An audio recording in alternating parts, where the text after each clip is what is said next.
témoignage nous ramène en Afrique. Et je vais demander donc à monsieur Didier Zongo de venir témoigner. Jean-Didier Zongo, pardon.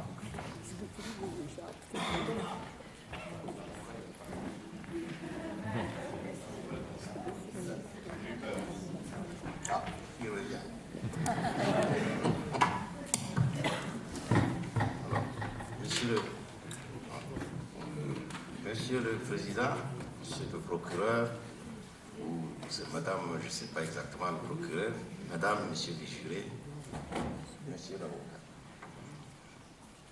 Je suis d'un pays qui s'appelle le Burkina Faso, qui est situé en plein milieu de l'Afrique occidentale, qui est une ancienne colonie française. Et dans ce pays, le coton nous a toujours créé un problème, a toujours été un problème pour nous.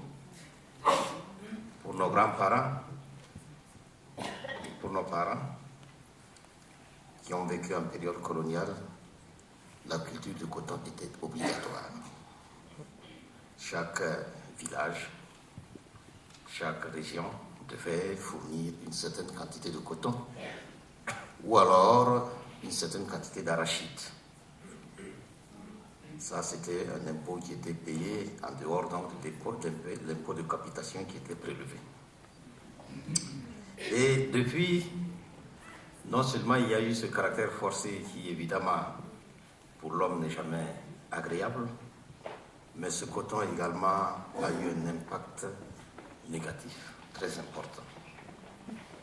Parce que ce coton, ce qu'on n'a pas l'habitude de dire, ce que Monsanto et compagnie n'ont pas l'habitude de dire, c'est que ce coton, la culture de ce coton détruit le sol.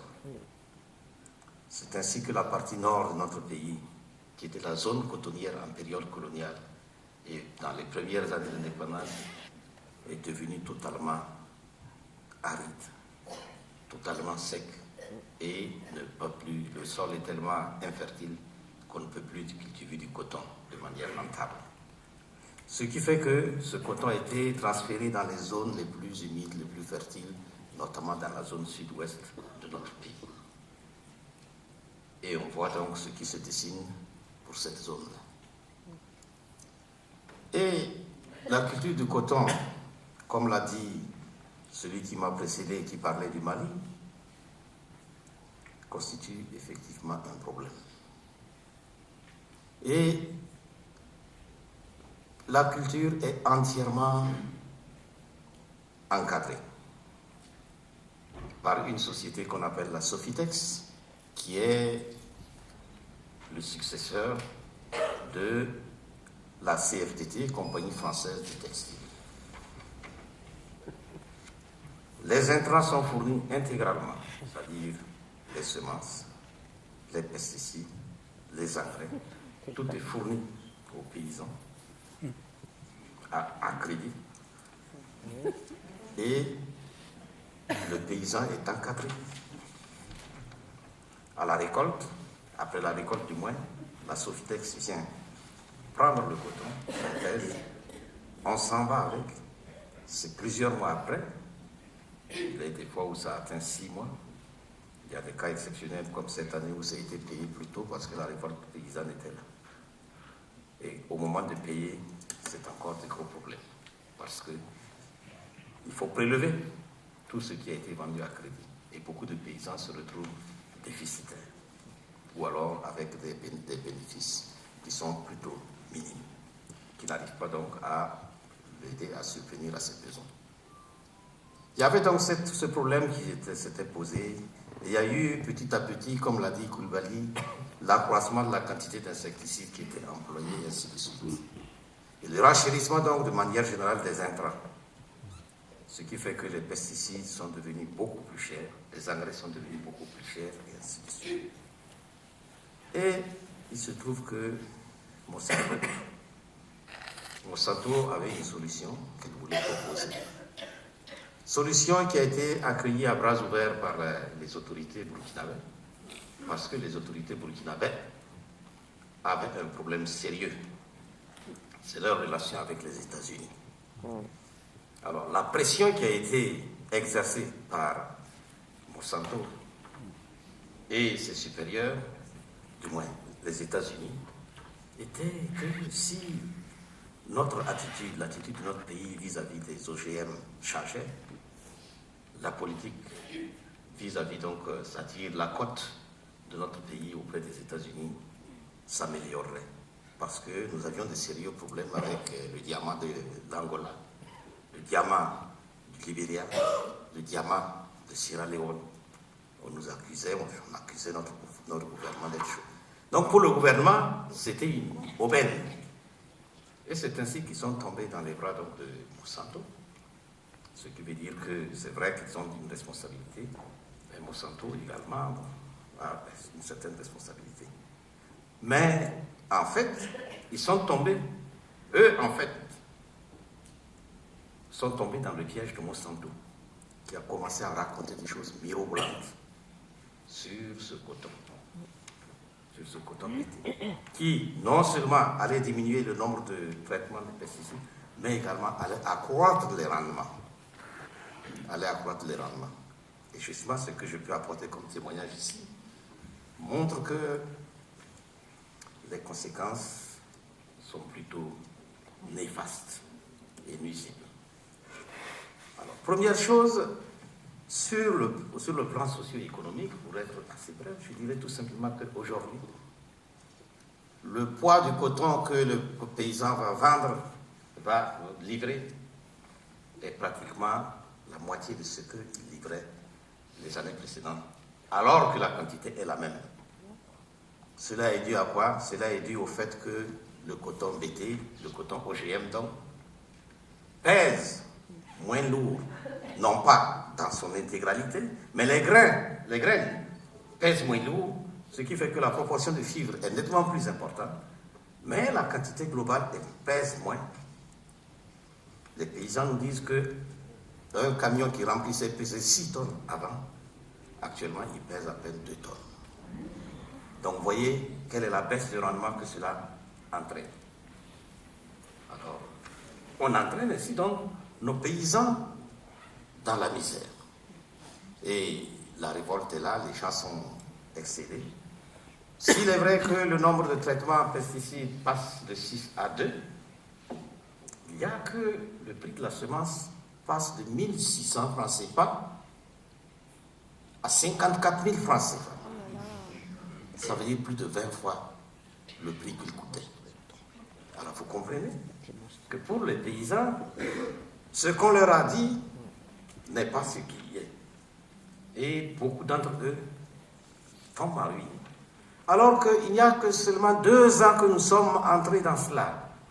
Qu'est-ce que ça va être dans quelques années? Qu'est-ce que ça va être dans quelques années? Nous risquons de vivre la même situation qui est vécue en Inde, notamment. Alors donc, il y a donc ce problème, l'impact donc sur la vie des paysans, qui est très néfaste. Mais en plus, l'impact sur l'environnement est également catastrophique. Dès maintenant, et va continuer à s'empirer. Allez, effectivement. Les essais que Monsanto a menés au Burkina Faso n'ont pas été en confinement. On les a fait en champ, du moins dans la station expérimentale, mais à ciel ouvert. Or, le pollen, du moins la pollinisation du coton est entomophile, c'est-à-dire ce sont les insectes qui pollinisent. Évidemment, les insectes avaient donc la liberté de se balader, de porter le pollen donc des champs de coton vers les autres plantes. Or, nous avons d'autres plantes, parce que c'est vrai que lorsque les espèces sont loin les unes des autres, l'interpollinisation n'est pas possible, mais lorsqu'elles sont proches, il y a possibilité de pollinisation croisée. On a des plantes qui sont voisines, la même famille, telles que le gombo, telles que le bissap, pour ceux qui savent, ils connaissent le bissap. Ce sont des plantes qui sont voisines de la même famille et qui pourraient échanger donc. Mais surtout, il y a les autres variétés de coton qui sont cultivées depuis longtemps, qui sont là également, qui vont recevoir, malgré eux, se gêne. Et ce gène va diffuser. Voilà un impact concret sur l'environnement.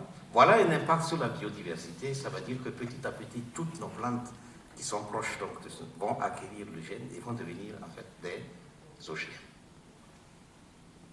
Réduction donc de la variabilité au sein de ces variétés-là. Réduction donc de la biodiversité. Ce qui a un impact, qui a des conséquences non seulement pour les générations présentes, mais aussi et surtout pour les générations futures. Je pense que, comme le temps ne le permet pas, je vais m'arrêter là pour dire qu'une chose est certaine, Monsanto a contribué à plonger notre pays dans une certaine situation qui va aller, dans une misère qui va aller en s'aggravant. Parce que, comme je vous l'ai dit, celui, donc je ne l'ai peut-être pas dit, mais je le dis maintenant, celui qui refuse qui veut cultiver du coton et qui refuse de cultiver le coton d'été ne reçoit absolument ni intrant, ni encadrement de la part des agents donc, de la Sofitex qui assurent donc l'encadrement général. Alors qu'à côté, nous avons nos céréales qui, s'ils bénéficiaient de cet encadrement et de la fourniture de tous ces intrants, nous sortirions donc de la misère et nous serions en surproduction du point de vue céréal pour nourrir donc les familles, pour nourrir donc nos populations. C'est dire donc que Monsanto, moi je le considère comme étant un criminel qui est fort, qui a bénéficié effectivement de la complicité des autorités locales, mais qui reste quand même responsable à plein titre de la situation qui prévaut et qui va prévaloir. Je vous remercie.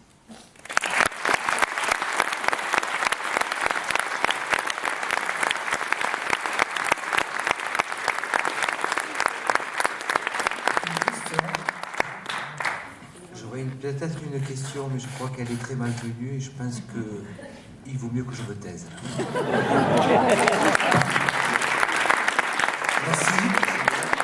Merci Jean-Didier Zongo. Si les jurés prenaient acte de ce qui vient de se passer. Et voilà. Merci.